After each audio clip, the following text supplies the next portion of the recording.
ప్రపంచవ్యాప్తంగా 59 కోట్ల మంది, మన దేశంలో 9 కోట్ల మంది మధుమేహంతో బాధపడుతున్నారని ప్రపంచ ఆరోగ్య సంస్థ వెల్లడించింది. ప్రతి 7గురిలో ఒకరు డయాబెటిస్ తో బాధపడుతున్నారు.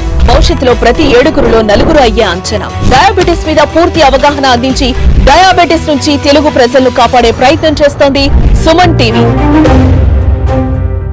డయాబెటిక్ న్యూట్రిషన్ పరంగా చూసుకుంటే one of the commonest safe recommendations మనం డయాబెటీస్ పేషెంట్స్కి ఇవ్వగలిగేది డైరీ ప్రోడక్ట్స్.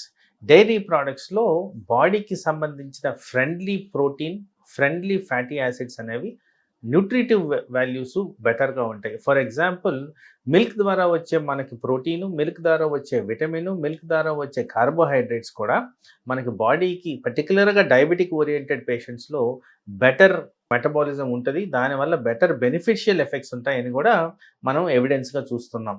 సో అందుకోసం పెరుగు అనేది డెఫినెట్గా తీసుకోవచ్చు. కానీ ఇక్కడ మీరు ఆలోచించాల్సింది ఏంటంటే, ఆ పెరుగు ప్లెయిన్ పెరుగుగా ఉండాలి. అంటే స్వీటెండ్ పెరుగు అనేది చాలా ఎక్కువగా దొరుకుతుంది.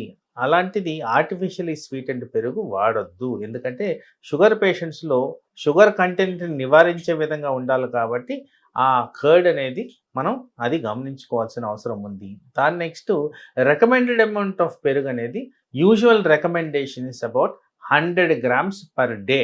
100 grams కన్నా ఎక్కువగా మనం పెరుగు తినకూడదు. ఎందుకంటే పెరుగులో ఉన్న క్యాలరీస్తో పాటు ఫ్యాటీ యాసిడ్స్ కూడా ఉంటాయి కాబట్టి ఆ అమౌంట్ ఆఫ్ రిక్వైర్మెంట్ ఆఫ్ కర్డే తీసుకోవాలి, అంతకన్నా ఎక్కువగా తీసుకోకూడదు.